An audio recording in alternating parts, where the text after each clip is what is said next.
All right, Sixer Nation, welcome on in to Philly Take with RB. And today we have a special edition of the show, a special guest joining us here, the Sixers' longtime play-by-play announcer, 27 years. The guy who's called over 2,100 Sixer games, the former voice, an iconic voice in this city, the one and only Marc Zumoff. Marc, it is an honor to have you on the show, man. Thank you for joining. Back at you, RB. Thanks so much for having me. I'm excited to be here. I really appreciate this, man. And what a better time, that one day to go, less than 24 hours, Sixers and Nets lining up, this team getting ready to embark on another playoff journey. We'll definitely hit on that. But we have to talk about Marc Zumoff. It has been, 2 years since you decided to hang it up.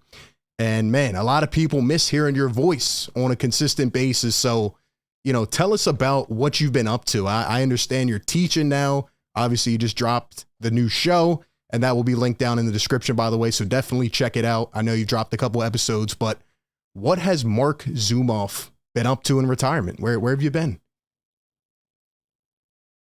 Well, you're right. I do teach. I teach at my alma mater, Temple University, and I am also the associate director of the Claire Smith Center for Sports Media there.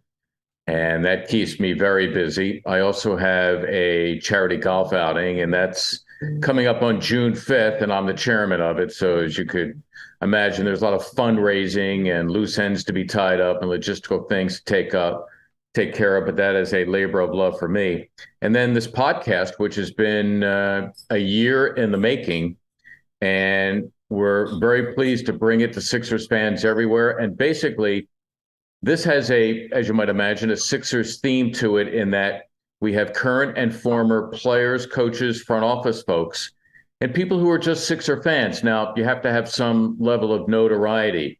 You could be an entertainer, you could be successful in business, but something about you says you are a 76ers fan. And so you're going to see your share of current and former players, coaches, and people who you've heard of, and maybe some people who you haven't heard of, but they've really made a substantial mark in other areas. Oh, that's incredible, man. It's good to see you back in general, just in the game, in the content creation game. I am wondering, though, was there a point that you reached in 2021 where you knew, like, okay, this is it. I'm hanging it up. I'm wrapping it up after the season. Did that come a year in advance? Did you say, all right, this is my last go no matter what? Or was there a certain moment that really just hit you like, okay, maybe it's time? RB, it really was a gradual thing. I signed a 3-year contract before I retired, and my wife and I talked about it, and we said, this could very well be the last contract. Let's take it year by year and see. So after the first year, I think we pretty well knew that was going to be it. So I had 2 years to sort of figure it out. And then at the beginning of the final season, I began to talk with certain key people at NBC Sports Philadelphia and the 76ers. We pretty much kept it quiet. And then we planned a retirement announcement. They were very considerate. They took my feelings into consideration. I decided to release it in the form of a letter to the fans. That way I could tell them what they meant to me. And even now, I just did a Reddit, and the love was awesome. A lot of people love Kate, as do I, but there are a lot of folks who had some really nice things to say, and it really gave me a nice feeling. So, yeah, it was basically a 3-year process, and I have to say that I'm really happy in retirement, and I like now just being a fan like everybody else. Do you still watch the team the same way? Do you ever find yourself jumping off the couch and going crazy? What is it like? How is it different now, from putting on the headset to just being a casual fan of watching the game? First of all, my fandom probably goes back longer than most of your listeners, if not all of them. I've been a fan since the team moved from Syracuse back in 1963. I actually went to a Sixers game the first year that the team was in Philadelphia. So I've lived and died 1,000 deaths with the team as a fan. As you mentioned, I did over 2,100 games as a broadcaster.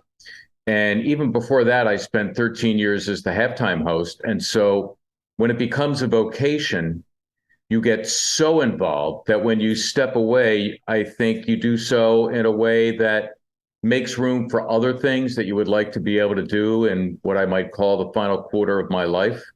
And you don't watch the games or follow the team nearly as closely as you do when you follow them professionally.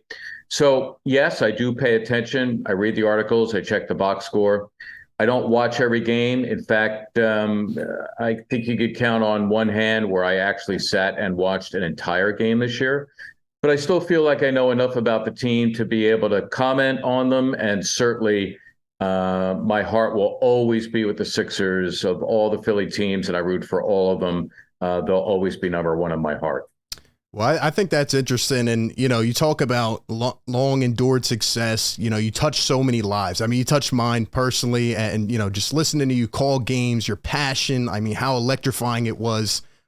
It was something special. And, you know, I do think it's interesting at one time, you know, you kind of have to move on, right? Like you kind of cemented your legacy and now you want to do different things as well. But the one thing that I think always stays are some of the famous calls, are some of the famous moments. I mean, I could go down the list. There's too many. We'd be here for hours.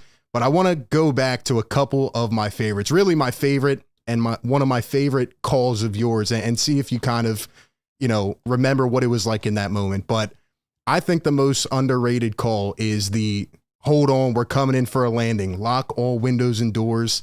I mean, you know, high pressure situation late in the game. I've even used it myself because it's just, it captures the moment. And I guess really my question would be, how did that come about? Like, did it slip off the tongue and then, okay, it sticks? Is that how your famous calls are? Do they come up beforehand? Do you think about these things, or are you just that good of a natural in the moment and it just sticks and you never look back? Let me give you first a little bit of background. As mentioned earlier, I spent close to 13 years as the halftime host. And a large part of that was doing halftime features. So for the uninitiated, you're doing a lot of writing, scripting, editing, of course, before you air the final product. And so all the writing that I'd done all those years, and some people might even remember, I did a lot of anchoring for the old Prism TV, doing sports shows and whatnot. And all the writing really helped me to feel comfortable with crafting phrases and being a lot more comfortable with the English language. And so when you become a TV play-by-play announcer as opposed to radio, words become significant in that you don't want to describe what people can already see. And so what you try to do as the TV play-by-play guy, as opposed to the radio announcer, is to embellish what people can already see. And so I began to come up with catchphrases, and unmistakably, garbage into goal was my very first. And I remember, in fact, that's the only phrase where I actually remember the origin of it. It was late 1990s, early 2000s. George Lynch, who played for the 2001 team that went to the finals with Allen Iverson, got a rebound, an offensive rebound, and put it back. And I'd become, as a writer, comfortable with alliterations, and I just said, there's George Lynch turning garbage into gold, and that's how that happened. All the others, RB, were spontaneous, but just because I thought about it at that moment doesn't necessarily mean that I said it. So some of them I said, and they were popular with fans. Some of them I said, and I would look, you know, at the color analyst next to me, or I would think to myself, it's not going to fly and I'm not going to use it again. Or I'll try something for a week or so and that won't work, or I'll try something and it will work. So it was an experimental thing, but make no mistake, it was spontaneous. There was never anything scripted, and certainly nothing that I ever thought of beforehand. I think that's just amazing. You know, as someone who, you know, calls games on YouTube and kind of goes through the whole experience with a lot of Sixer fans, I think one thing that separates you, for example, in my lifetime is you can make somebody really jump off their couch. You can make, you know, somebody just light up and brighten up their day with one of your calls. And to me, in my personal opinion, sometimes people either have that or they don't. You know, when I hear one of your big, yes, like I'm jumping 5 feet in the air. And the fact that you kind of just said, you don't really rehearse those type of things. It just shows your natural talent. And I want to go back to one of my favorite calls. It gives me chills every time. And I want to see if you kind of remember the moment. Jimmy Butler had just arrived in town, and short after, Sixers and Hornets are going up against each other, and he hits a game winner. He had a couple that year, but everybody was so happy. It felt like, okay, this is the first time the Sixers are finally making that all-in move, and the whole city was polarized. And he hits that game winner, and you sit there and you say yes, and then you say Butler buries the three, and then it goes, Jimmy Butler, you are a 76er. And it reminded me so much of my favorite Phillies call ever, because I'm, a big Harry Kalas guy. And when he said, Chase Utley, you are the man, that Jimmy Butler call, it always sticks with me. Like, what was that moment like? I'm sure you were losing it, but everything around the Sixers at that time was just so electrifying. And when Butler hit that shot, it was like, okay, this team is here. Butler is here. And it's like you just encapsulated that moment so perfectly.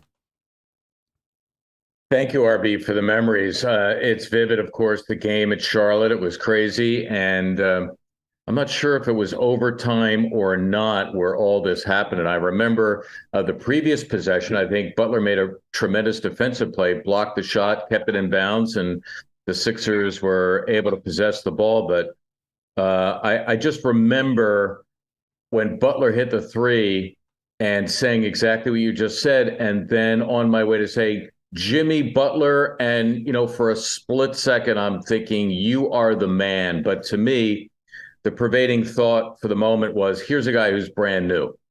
And the question is, will he fit into the team?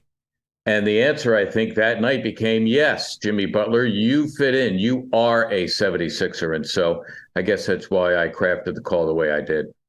Man, what a call. And you've been a part of so many, 27 years. You've watched the careers of Allen Iverson and Joel Embiid and all these guys coming up. And man, there's just been some crazy runs. But obviously the guy in question now, kind of going forward to the modern Sixers. And you've watched almost his entire career, Joel Embiid. Before I ask you about the MVP thing, like, just you knowing him up close, being around the team, knowing Joel as a guy, did you ever expect that he would get to this point? A couple years ago, I'm sitting there watching him and I'm saying, this is peak Embiid. Like, he is here. And the last couple years, I know you said you don't watch them as, in depth, but I'm sure you keep up with the team. Like, he has reached a different level. I don't know if I've ever seen a center with this type of skill set. And, after sitting out the first couple years and the ownership issues and the teammate issues, like, we could go down the list. It's like everything fueled Joel Embiid. And I just want to get your opinion on just how ecstatic he has been throughout his career. I will tell you that in the first 2 years that you mentioned, when he wasn't playing, there were a select few of us connected with the club who had the opportunity to watch him. I guess I could call it private workouts, but really what they were workouts where certainly no fans and no press was allowed. And so we got to see his development that way, and pity the poor assistant coaches and players and whatnot who had to play against him as he was getting healthy and his body was getting bigger and his skill set was rapidly improving. Because as we watched him work out and working himself into a lather in the gym, we would kind of look at each other and say, dude's going to be special. I mean, he is going to be dominant. So from that perspective, I think we knew that he would be a really good, if not great player. But to his credit, he seems to come back every year, and I don't think he's ever identified double teams any better. His ability now to play out on the floor certainly eliminates a lot of the opportunities for the defense to double team him and cause a turnover. And not only is he doing just about anything he wants to do on a basketball floor, but he's making big, important plays down the stretch, not only offensively, but defensively as well. I can only hope now, even though the Sixers did not have the best record in their conference, let alone the best record in the league, that the voters will say, okay, no, he's not. He is the best player, but it's not the best team. And a lot of times voters will say, all right, well, Jokic has had his chance to win it. Antetokounmpo's had his chance to win it. Maybe it's Embiid's turn. So, not to say that he doesn't deserve it on his own merits, but maybe that'll be the thinking, and maybe this will be Joel's year because of it. When you look at last year and how Jokic won it as a 6th seed, which hadn't happened in about 20 seasons, like you said, Giannis has a couple, Jokic. Obviously, people feel like this is Joel Embiid's time, but me personally, I just think what he has gone through, and you've seen it firsthand, you know, even having a tough life, not playing the game till he was 14, 15 years old, and, you know, just escalating, and going through everything he went through to get to this point. I think he deserves it. I think what he is doing right now, as I mentioned before, is just unseen. I don't think you can almost put words to it, you know, to average 33 points a game in the modern day as a center. And like you said, he's taking the ball late in games. He's dribble driving, step back threes. I mean, it's almost unfathomable. And, you know, to me, it's his time. But unbiased opinion, do you think, I know it's hard. Is this Joel Embiid's award to lose? I mean, it seems like most of the voters are leaning his way, but is this his year? Is this his award? Yeah, I mean, you're asking. Listen, I'm biased, and I won't deny it. So the answer to your question is yes. And one of the things he does, and Jokic and Antetokounmpo certainly do this as well, is his ability to make other guys better. We are going to have, in all probability, in our next podcast, George Niang, and there's a guy who will be the first to admit that Embiid, his ability to draw the defense and then find him as a perimeter shooter, has clearly helped to make him better. And that, to me, is the essence of defining a guy as an MVP, or at the very least, the star of his team, is does he make other guys better? And it's pretty clear that he does. And really on both ends of the floor. I can't imagine the Sixers would be this good defensively without Embiid at the spine of their defense. He does so much, man. I mean, it's unbelievable the impact he's able to bring to a game, you know, in general. Do you think this is the best Embiid? Do you think it can get better? I mean, like I said, a couple years ago, I'd sit there and I think, all right, how does it get better? And then it gets better. It seems like he's in better shape. It seems like he's eating better, and he has a nutritionist, and, you know, he's playing more games. He's longer into the season. And obviously we hope that he stays healthy in the playoffs, but what's the ceiling? You know, where can he go? I think his health will determine that. The one thing that I always think about is the fact that Joel ends up on the floor so much. And we love the fact that he plays as hard as he does, and he is willing to give his body up. But I think that kind of thing will resonate with a big man more than it will with, say, a guy like Iverson, who, of course, had no regard for his body seemingly on a night-to-night basis. So I would like to see Joel end up on the floor a little bit less. I think that'll help with his longevity. I think it'll help to keep him fresh through the season, and hopefully prolong his career and give him even more of an upside, as tough as it might seem to even imagine. Let's hope that he can continue to get better. Yeah, he's unbelievable. And another key part of this Sixers team, we know about James Harden, and obviously I'm rooting for him as well. You know, he's had a long career and a lot of different teams and stuff. But I want to ask you about Tyrese Maxey, because you saw kind of the end of his, at the end of your career, like the beginning part of Tyrese Maxey. But since then, I mean, he has blossomed, and he's a special player. At times, you know, Sixer fans feel that maybe he could be utilized more and he'll have a role going forward, but he's still so young. I mean, he's essentially a kid. And, you know, I want to get your thoughts on Tyrese Maxey. And by no means do I want to compare Tyrese to Allen Iverson, because you've watched AI's entire career. Essentially, you're connected with AI. When people think about some of the electrifying games, moments, calls, they think about Marc Zumoff. But just from maybe like a personality or the way that he's able to kind of captivate the city, like it seems like everybody is enamored with Tyrese Maxey. And I guess my question is, could you see Tyrese blossoming into that next guy? You know, depending on what happens in the next year or two, couple years, it seems like Tyrese could be around for the long haul. Do you think he could blossom into a star in this city, as the smaller, undersized point guard, that just kind of can put on a show sometimes? I think in many ways, he already has met a lot of what it is that you're talking about. He is in a scorer's role, which I think befits him. I remember when he was a rookie, the Sixers played the Denver Nuggets on a Saturday afternoon, and COVID was still very much an issue. And the Sixers were forced to play a game with really only 7 healthy players. They were missing their regulars, and they dressed 8 because that's what you have to do. But I think the 8th guy might have been like Mike Scott. There's no way he could have played. So they dressed him in order to conform to the NBA's mandate.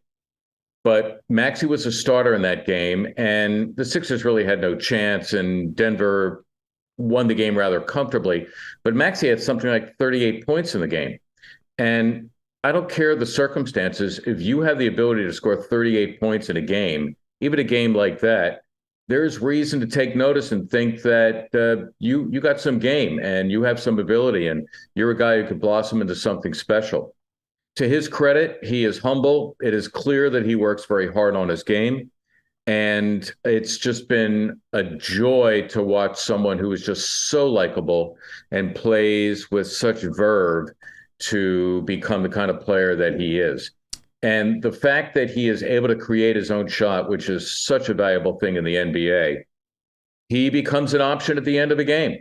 So while everybody knows that the pick and roll is going to be employed by the Sixers and it could be Harden or it could be Embiid, you always have that option in Maxey. So that's going to be an even more valuable thing or a role for him to embrace, certainly now as we approach playoff time. Yeah, and you talk about that shot creating ability and the fact that he can go out there on any given night and just kind of like light it up for the fans. Mm-hmm. And, I think it's funny. It came after a time where the Sixers fans dealt with a guy in Ben Simmons that wouldn't shoot the ball. And unfortunately, the Markelle Fultz experiment didn't work out. It's almost like Tyrese was the guy. Like, finally, they got that type of player that they wanted. And I think it's his personality on top of it. He's such a likable guy. He works hard. He's first one in the gym, last one out. You could tell he's going to be a special player, and I hope it's in Philadelphia. I mean, he has it, in my opinion.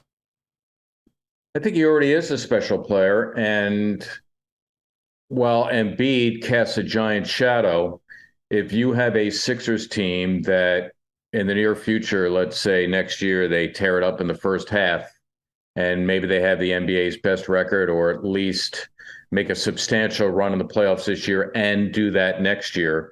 The fans are going to take notice of Maxey and hopefully vote for him for All-Star. And if not, certainly the assistant coaches, or I should say the head coaches, the other teams in the East, they know who's good.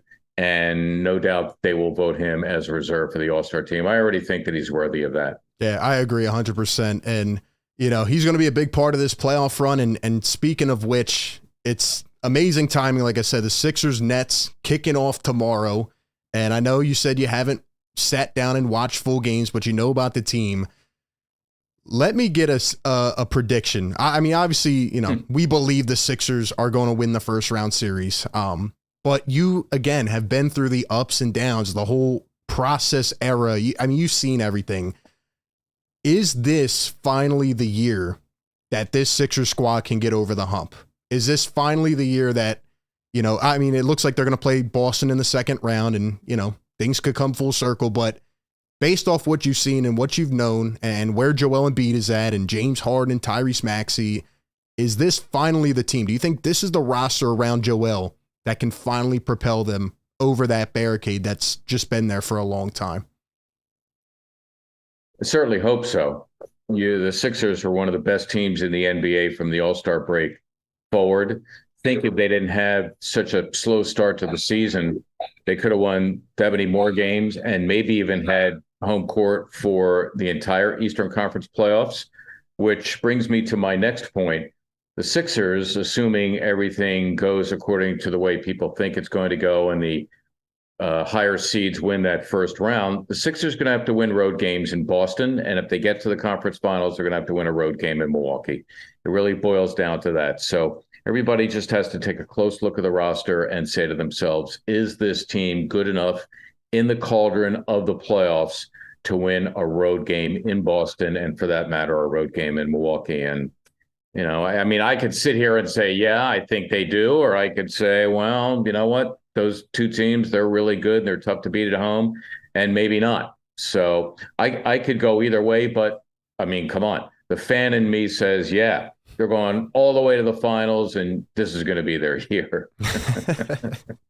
Yeah, I think a lot of the Sixer fan base, where they're at least where I can gauge it, is they're pessimistic, but at the same time, there's still that hunger in there. Like, okay, finally, this is the year. Seems like the Eastern Conference is almost like a 3-team race, and they're one in the mix, but I mean, you have a lot of decisions to make going forward. If you don't get over this goal, and like you said, health is a factor. Who knows how long you have left with any player, and that's the unfortunate case of it. And I think a lot of people, look at Joel Embiid sometimes as a villain, but if he was to get to the Eastern Conference Finals, if he was to get to the finals, kind of like Giannis did, a couple years ago, I think he would garner more respect. I think people would look at him and say, like, the journey has been unbelievable. And I think he just needs to get over that hump for himself as well. Winning does that. And so let's see. I think that it's no different than a guy who I watched in my era who was incredibly dominant, and that was Wilt Chamberlain. Somebody who was always vilified, especially by fans whose teams had to face the Sixers and deal with him. He was incredibly dominant. And, I think somebody once said nobody loves Goliath in regards to Wilt. So maybe that's the way, a lot of fans view Embiid. He's this big guy and he's dominant and he's killing your team, meaning fans of other teams. And so it's easy to see why he's vilified. But there isn't a fan among those fans from other teams who wouldn't love to have Embiid on their team. God forbid that should happen, but I remember it was like in the late 70s, or a guy like Pete Rose, while he was playing for the Cincinnati Reds, you hated the way he played against your team, but the hustle and the attitude and everything else was something that you begrudgingly admired. And of course, once the Phillies signed him, the Phillies fans, I remember at the time, were overjoyed. Yeah, absolutely. All right, 2 final questions for you. And obviously one of them being that, we're right near a playoff series.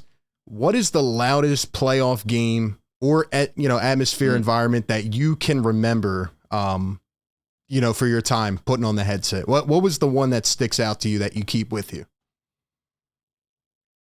Actually, that moment came with the headset off because it was the 2001 finals, and that was all network by then. We actually did some games, believe it or not, in the conference finals on the old Comcast Sportsnet. But by the finals, of course, the networks had taken over. And you'll recall the Sixers won game 1 in LA of that series. The Lakers came back and they won game 2, although some Sixer fans swear that the Sixers could have won that game too. But the Sixers had done what they had set out to do, which was win at least one in LA. And, the wish of the faithful would be that they would come back and they would sweep and they would actually become champions. Anyway, the Philly was in an uproar. There were flags flying from cars. Literally every other car on the road had these flags. And to get a ticket to watch game 3 was nearly impossible. You had to pay a king's ransom. Anyway, the whole city was stirred to a fever pitch. And the Sixers were being announced by Matt Cord. And when they announced Iverson's name, I'll swear the building shook. I mean, it really felt like there was an earthquake, there was a tremor, because people were going out of their minds. That's the loudest I'd ever heard Wells Fargo Center for any event at any time. That is incredible. I mean, that's what Philly does to you, man. The passion, it bleeds out. And I always tell people, and sometimes I get looked at crazy-eyed, but Sixers games are my favorite to go to. I mean, it's just the PA announcer and the just all the antics going on around the stadium, and you just feel it pumping through you. And there's nothing like it. There's, as you know firsthand. Truth. All right, the last thing I have for you, and again, I appreciate you doing this, and I will say for all Sixers fans, on behalf of all of us, we do miss hearing your voice on a consistent basis, and once again, be sure to check out Fresh 24 with Marc Zumoff as you venture into a new concept and content area, and it'll be interesting to kind of see how you bring that wisdom and knowledge. But for somebody that is out there, whether it's me or somebody else that is trying to grow and continue to do content, and maybe somebody that wants to be the Sixers play-by-play announcer one day, what is the one piece of advice from Marc Zumoff that you would give to somebody with those aspirations? Did you know from early on that you wanted to be that Sixers announcer? Did you know early on, this is what you were destined to do? Did you find that later? What's your one piece of advice to someone who may be searching for that journey? So just to respond to the other thing you were alluding to, yes, it was always a wish of mine ever since I was in junior high school, growing up in Northeast Philly. And the fact that it actually came true has been a total out-of-body experience. When people say to me, hey, you did the Sixers games for 27 years, it's still something that I find hard to believe. But there are many aspects to becoming successful, certainly at anything. And in my business, things like networking and being a good person and working on your skill set and doing your homework and striving for accuracy and all of that is clearly needed. But the one thing, I think the one main foundational thing that you need above all else is you have to inherently believe in yourself, because the competition is fierce, because there is an inordinate amount of rejection. And there are going to be dark moments when you're going to be asking yourself, am I really good enough? Should I be wasting months and maybe even years of my life trying to achieve this dream that seems almost impossible? And when it comes down to it, when you're faced with that, if you don't believe in yourself, then it's hard for you to muster up the energy that you need to go on with that pursuit. And so that's what I would say the number one thing is: you have to inherently believe in yourself, and then everything else gets fueled by that. Yeah, absolutely. And it obviously has paid off. You were one of the greatest to do it for such a long time. And it'll be interesting. I will say one more follow-up question. Where do you see yourself going from now? Obviously doing the new show. Is this kind of you wanting to cement that legacy a little bit different? Is this more of a personal thing? You want to get into the lives of, the people you're interviewing? What's your little twist on that? I always like to ask questions of people. I've constantly had this natural curiosity. There are people who I'll talk to at a party, strangers, people at a dinner table, and most of the conversation is me asking questions. I enjoy finding out about other people. I like people. I'm interested in things I know little, if anything, about. And so I'm constantly asking questions. So now here is an opportunity for me to do that in a forum that's more formalized and hopefully will be rewarding in months and years to come. So that's the genesis of it. And I'm more than happy to make it Sixers-centric, because the Sixers are my favorite team from my early childhood until now and beyond. And so it's a great coming together of my natural curiosity and my love for the team that has resulted in Fresh 24. Incredible. Yeah, everybody be sure to check that out. The link will be down below. Marc, thank you for taking the time to do this. Let's hope that the Sixers finally go on that journey all the way to the finals. And just really appreciate, how you've touched many Sixers fans' lives, and best of luck with the show and everything else. Thanks, RB. And again, if you don't mind some of the boilerplate stuff, please drop a follow to Fresh 24 with Marc Zumoff on all the social platforms, and kindly subscribe to the show on YouTube, Spotify, Apple, and wherever you get your podcasts, including the one I'm on now, RB, Philly Take. Thanks, brother. You're doing a great job. Keep it up. Thank you, Marc. And be sure to check him out. All right, ladies and gentlemen, that was the one and only Marc Zumoff. Iconic, man. Iconic. I just want to stay on for a few minutes, just talk about this series tomorrow. Man, that was awesome. And shout out to Marc for doing it. Yeah, and shout out to everybody out there as well, that's been a part of this journey. Without you guys, nothing like this happens. So let's continue to go and grow. As I always say, we got a playoff series, man. We got a playoff series tomorrow. This is going to be something, man. Sixers and Nets, first round. Can we talk for 1 second about how this all comes full circle, man? Sixers and Nets, the Ben Simmons thing, the Mikal Bridges thing, Seth Curry, Sixers, James Harden, Kyrie, Katie. You know what I mean? Like, everything comes full circle in life. And here we are. One more day, guys. Less than 24 hours. As a reminder, we will be live every single game. YouTube, Playback TV. Be sure to, check out the app if you haven't yet and you want to watch the games in real time. But, we'll be here on YouTube breaking it all down. The playoff streams are different, man. If you've been here in prior years, you know that. And I'm pumped. I am pumped. We have a playoff preview and prediction out a couple days ago, so be sure to check that out for all the keys to the series and everything else like that. But man, shout out to everybody that's in here in the chat. We got a lot of people in here. Be sure to hit that like button. And guys, again, be sure to check out Marc Zumoff's new show, Fresh 24 with Marc Zumoff. I did listen to the one episode with JJ Redick. And yeah, I mean, he brings a lot of insight and, just a lot of cool stuff behind the scenes, a lot of insight that you pick up from getting to hear, from a guy like Marc Zumoff, not with the headset on television, but, in this podcast space. I've always been a big believer that this content realm is up next. And, that's my take on that. Shout out to RJ, channel member in the chat, $2 donation, says that was a fire. We need a yes, sir. Let's go, RB. It's funny, man. It's funny because Marc Zumoff, one of his famous calls is the yes. And, ours is the yes, sir. Incredible, man. Incredible. Drop it in the chat, man. Yes, sir. We had to do it. RJ, thank you, my man. Shout out to everybody who tuned in and supported this show today. And we'll obviously have more guests on going forward.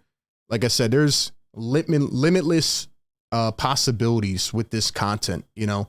We drop our news videos, we go live during games, we interview people, but we're just getting started, man. We're just getting started.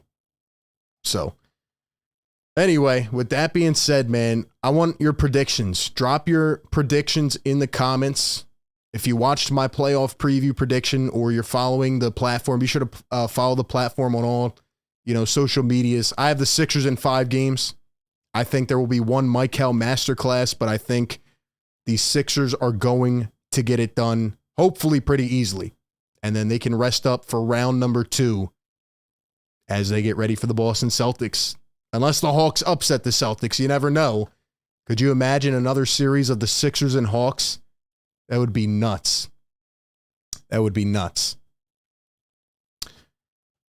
But anyway, man, thank you guys so much. If you guys have not yet, please hit that like button as well, as it helps push this show out. Let's see. We got Sixers in 5, Sixers in 5, Sixers in 4. Merksy says Sixers in 4, Sixers in 5. So we're all thinking 4 or 5 games. We're all thinking 4 or 5 games. I like it. I will say this. If it goes 6 or 7, the Sixers should be worried. And I talked about this in my preview video, but not only for the rest factor, but if this goes 6 or 7 games, that means something's wrong. Maybe James Harden is, not 100%. I mean, they've been talking about, I haven't really had time to cover all the news and headlines with James Harden and Joel Embiid. Obviously the MVP thing is heating up, but James Harden has to be 100%. And he talked today to the media and he said, I feel better. I'm feeling good. He said, I'm going to be more aggressive. I feel a lot better than I was at last year going into the playoffs. So I'm going to take Harden's word for it, and we'll see what it looks like on the screen. But I cannot wait. Guys, this has to be the year. This has to be the opportunity. If you fall short again, changes will likely be made, and we'll talk about all that. But once again, I want to thank everybody for coming through to this. It's been a while since we did an interview, but we got the GOAT, Marc Zumoff, and yeah, appreciate everybody. So that being said, I will go and get ready for tomorrow. 1 p.m. is the game. 1 p.m. Eastern time. Let me clarify, because there are a lot of people that tune in from, Australia and Philippines and, Netherlands, all across the world, which is still amazing to me. But 1 p.m. Eastern time. So if you're in another country, you might have to set the clock earlier, later, depending on the time zone. But 1 p.m. Eastern time, we'll be here a little bit early. So get your coffee, eat your breakfast, and get ready for some Sixer playoffs. We're going to kick off the week. We'll be live every game, and we'll be dropping the post-game coverage as well. Play-in games tonight. If you're interested, watch those. Get ready. Who do you think's going to win? It's going to be an interesting game in the Eastern Conference play-in. So we'll see how it all works, man. But shout out to everybody, and I hope you all have a great night, and I'll catch you here very soon. Have a good night, everybody. Peace.